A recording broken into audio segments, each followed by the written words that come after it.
असेल तर त्यांनीही ते जाऊन ऐकावं. तर पहलगाम दहशतवादी हल्ल्यानंतर भारतीय सैन्याच्या तिन्ही दलांना सज्ज राहण्याचे आदेश देण्यात आले. निष्पाप भारतीयांचे बळी गेल्यामुळे देशभरात संतापाची लाट उसळली आहे. अशातच भारतीय लष्करानं राजस्थानमधील थरच्या वाळवंटामध्ये जोरदार युद्ध सराव सुरू केलाय. लष्कराच्या सप्तशक्ती कमांडरच्या डोंगराळ भागामध्ये रणगाडे आणि गोळीबाराचा जोरदार सराव सुरू आहे.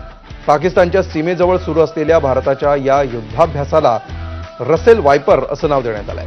याशिवाय विशाखापट्टणममध्ये INS सुरतवरून नौदलानं नवीनतम स्वदेशी मार्गदर्शित क्षेपणास्त्र विनाशकाची यशस्वी चाचणी पूर्ण केली आहे. याशिवाय अरबी समुद्रामध्ये INS विराट ही विमानवाहू नौका सज्ज आहे.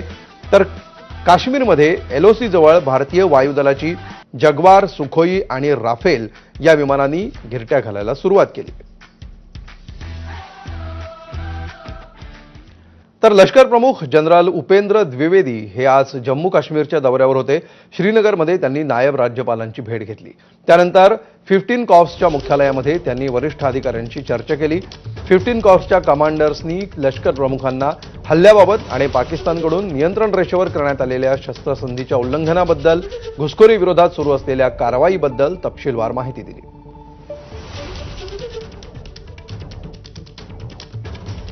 तर पहलगाम हल्ल्यानंतर भारत आणि पाकिस्तानमध्ये युद्धसदृश परिस्थिती निर्माण झाली आहे.